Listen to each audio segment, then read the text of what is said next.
Olá, no vídeo de hoje eu gostaria de refletir com você algo extremamente interessante na narrativa do Gênesis, capítulo de número 2. Ela oferece ao leitor um quadro delicadamente construído, no qual a revelação do auxílio correspondente ao homem se desenrola com tensão, expectativa e refinada intencionalidade literária. À primeira vista, o texto parece apenas relatar a criação da mulher como complemento do homem. No entanto, à medida em que se observa o desenvolvimento narrativo com rigor exegético e sensibilidade hermenêutica, descobre-se que o autor bíblico está engajado em uma construção mais complexa. Nós temos aqui uma teologia da alteridade, fundamentada na distinção criacional entre o homem, o animal e a mulher.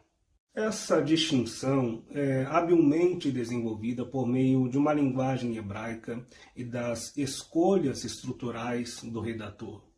Deus, ao observar um homem, diz: Lotov eiot ha-adam lebado. Não é bom que o homem esteja só. A partir daí, declara a sua intencionalidade de prover um auxílio que lhe seja correspondente. Ezer kenegdo. O que se segue, surpreendentemente, não é a criação imediata da mulher, mas a formação dos animais do solo e sua apresentação ao homem que os nomeia, sem contudo encontrar neles a correspondência esperada. Essa pausa narrativa, ao contrário do que alguém pode sugerir, não é um acidente literário, nem tampouco um erro teológico. Pelo contrário, trata-se de uma pedagogia da revelação. A mulher não é introduzida no texto como uma mera solução funcional, mas como a culminância de uma busca ontológica. A presença dos animais na narrativa funciona como um contraponto didático, cuja finalidade é enfatizar que, embora partilhem da mesma origem material, a terra, o pó da terra, não partilham da mesma essência relacional e vocacional. Do ponto de vista histórico, cultural, o texto surge em um ambiente antigo onde a linha entre humano, animal e divino eram frequentemente cruzada em mitos e práticas cultuais. A zoofilia, o hibridismo divino-animal, eram elementos presentes nas cosmogonias cananeias e mesopotâmicas, contra os quais o texto bíblico se posiciona com firmeza e originalidade. A narrativa do Gênesis, portanto, capítulo 2, não apenas apresenta uma doutrina da criação, mas uma crítica silenciosa às teologias sexualizadas dos povos vizinhos do entorno de Israel, reafirmando a sacralidade da alteridade humana e do matrimônio heterocomplementar. O vídeo de hoje propõe-se analisar Gênesis capítulo 2, do versos 18 ao 22, sob essa ótica, como um texto que, por meio de seus recursos linguísticos, estruturais e teológicos, revela o homem a si mesmo por meio da diferença e inaugura um paradigma relacional que se opõe tanto à fusão com a criação quanto à dissolução da identidade humana. Pois bem, o exame da perícope de Gênesis, capítulo 2, versos 18 ao 22, exige uma atenção aos detalhes do texto massorético, não apenas a fim de discernir a forma gramatical, mas para reconhecer o que ela comunica teologicamente por meio das formas que emprega. O verso de número 18 nos apresenta um diagnóstico divino e um contraste ontológico.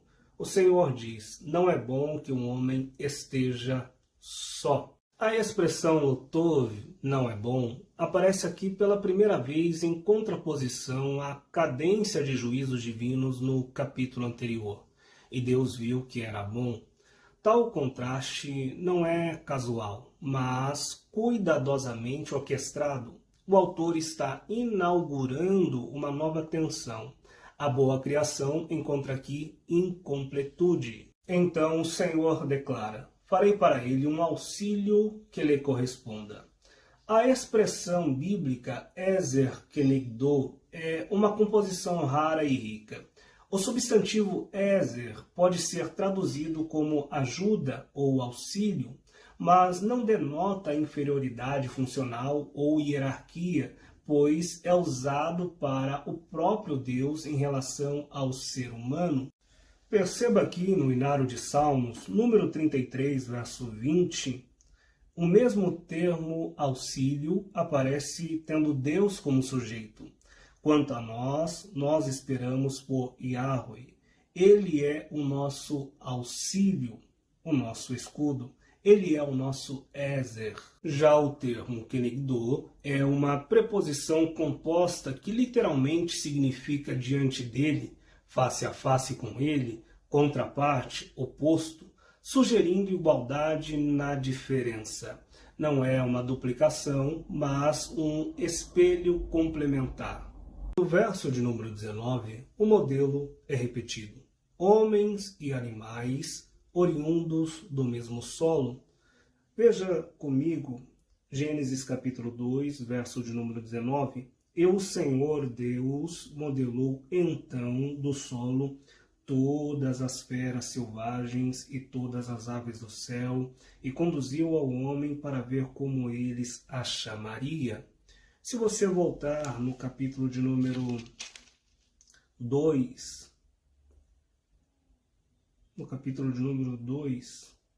no verso de número 7, o texto diz: Então o Senhor Deus modelou o homem com a argila do solo, insuflou em suas narinas um hálito de vida, e o homem se tornou um ser vivente. Deus criou o homem e os animais da mesma essência, da mesma matéria, que é o barro, a terra, o pó. O verbo vaíser, do radical iser, é o mesmo usado no verso 7, para descrever a criação do homem. Ele transmite a imagem de um oleiro modelando a argila com intenção e habilidade. O uso deliberado do mesmo verbo aqui reforça o ponto central da construção da narrativa. Os animais compartilham com o homem a mesma matéria, mas não a mesma identidade. Então, acompanhe a narrativa. Deus manifesta a intenção de corresponder ao homem com uma auxiliadora. Então a Bíblia diz que Deus modelou os animais do pó da terra, assim como Deus havia modelado ao homem. A escolha lexical insere o leitor em um momento de expectativa a repetir a mesma ação de modelar e trazer os animais ao homem. O texto convida o leitor a considerar se algum deles poderia, de fato, ser aquele auxílio que lhe corresponda. E a resposta, claro, é negativa, e a tensão narrativa se intensifica. O verso de número 20 provoca, então, uma frustração intencional. Mas para o homem não se encontrou auxílio que lhe correspondesse. O autor fecha a sequência com uma negativa enfática. Não se trata de falha divina, mas de uma construção pedagógica. A mulher não é um acaso, mas uma revelação final. Ela não aparece como uma entre as criaturas, mas como um ser que emerge do próprio homem, e assim só pode ser correspondida em relação ao humano, não ao animal. O texto se conclui de uma forma poética extremamente linda. E o Senhor Deus construiu a costela. O verbo aqui muda de modelar para banar, que carrega conotações de projeto arquitetônico e estética. A mulher não é formada do pó como o homem e os animais, mas ela é edificada, ela é construída. Esta distinção verbal não é trivial. Ela sela o ponto narrativo. A mulher é da mesma essência do homem, mas não uma duplicação nem uma derivação animal. O uso de banar sugere intenção, harmonia, beleza. A mulher é apresentada não como uma extensão da criação animal, mas como o coroamento da diferenciação criacional. Agora, aqui vale uma observação extremamente pertinente. A leitura cuidadosa dos originais, ao manter modelou no verso 7 e no verso 19, e ao traduzir construiu ou edificou no verso 22, respeita a progressão do texto e sua força poética. Algumas versões que simplesmente repetem fez ou formou diluem essa força e beleza literária e intencionalidade teológica. É interessante dissecarmos aqui que a forma flexionada do verbo banar, que aparece no texto como vai bem, dizendo que Deus edificou, construiu a mulher, fala-nos de aspectos interessantes dessa diferença entre o modelou do homem e o construiu e edificou da mulher. É como se o autor nos dissesse que a mulher é uma arquitetura viva e personificada do lugar onde o homem encontrará repouso, comunhão e presença. Essa descrição já antecipa a relação da mulher com a ideia da construção de lar, de espaço de repouso e acolhimento. Todos esses conceitos são tipicamente associados à edificação de uma casa. Agora, perceba essa riqueza literária que o Gênesis nos oferece. Deus modela o homem, Yatsar, como um oleiro.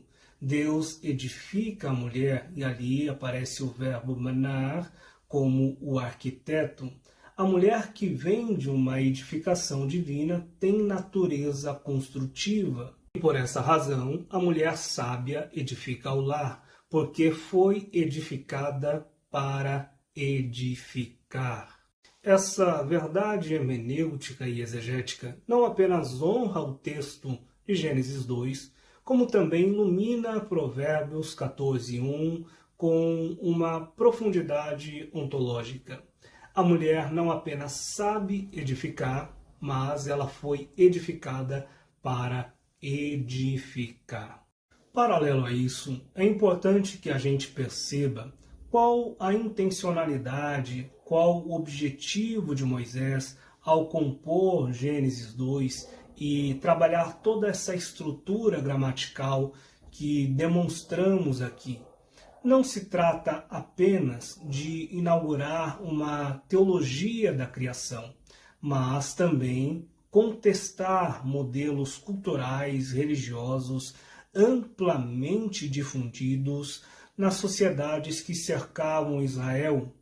Entre essas, eu gostaria de destacar algumas. A religiosidade cananeia, com sua cosmovisão politeísta e fertilista, onde deuses antroposomórficos copulavam com humanos e animais segundo as suas tradições e crenças. Ou os mitos mesopotâmicos, como Emuna Elish ou Atrahasis, nos quais a criação envolve lutas, caos e sexualidade divina. As práticas rituais egípcias que misturavam poder sexual e divindade, muitas vezes implicações simbólicas entre humanos e animais, como por exemplo deuses com cabeças de falcão, vaca ou gado. O texto bíblico, ao estruturar a criação da mulher com ênfase em sua identidade, correspondência e unidade, está realizando uma apologética silenciosa contra a devassidão religiosa e o animismo sexualizado de seu entorno cultural. Algumas fontes extrabíblicas, como textos ugaríticos e algumas inscrições hititas, revelam práticas zoofólicas tanto no mito quanto no culto, sobretudo em ritos de fertilidade. Em algumas culturas, sacerdotisas mantinham relações com bodes ou outros animais, acreditando evocar bênçãos agrícolas. Em outras, a presença de bestialidade mitológica, como o deus egípcio Sete, associado a atos de perversão, era aceita como parte da ordem cosmológica. Israel, ao ser formado como um povo distinto, é chamado a promover uma prática sexual sagrada e exclusiva.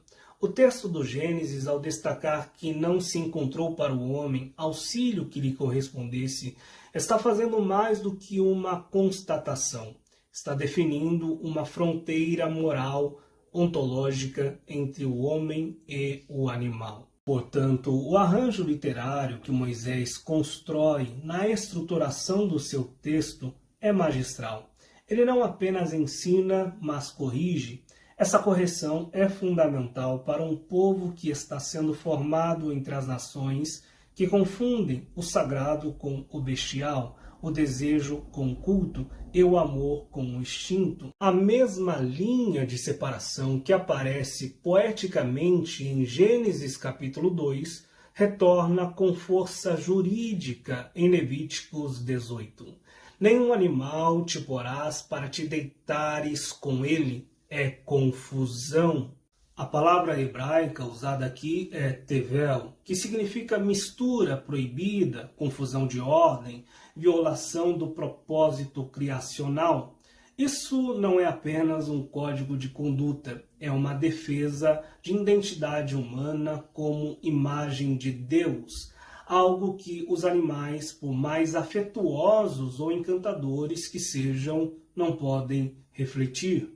E por mais distante que esses aspectos culturais pareçam estar da nossa sociedade e civilização moderna, eu mesmo conheço duas pessoas que já me confidenciaram, já testemunharam cometerem práticas abjetas, nojentas e criminosas e pecaminosas de zoofilia. O fato é que existe nas civilizações modernas uma ponte extremamente sensível e real com essas práticas primitivas, ainda que de forma velada. Há um culto moderno ao animal como substituto do vínculo humano. Frases como prefiro os animais do que as pessoas, cães são melhores do que os maridos, eles nunca me decepcionam, revelam não só uma ferida social, mas uma tendência teológica perversa. A inversão do mandato relacional de Gênesis 2. Ao confrontar o mundo pagão com suas bestialidades sexuais, Moisés ergueu um texto de santidade e sensibilidade, onde a mulher é feita do mesmo ser do homem, não de matéria bruta. Os animais são nomeados, mas a mulher reconhecida, o homem que antes estava só, agora celebra e diz, esta agora sim. Aqui não há espaço para substituições. Nem o animal, nem o ídolo, nem invenção afetiva pode ocupar o lugar do auxílio correspondente ao homem, à mulher. Se você gostou dessa palavra, não se esqueça de se inscrever em nosso canal, deixar seu like para receber mais mensagens como essa. Deus te abençoe.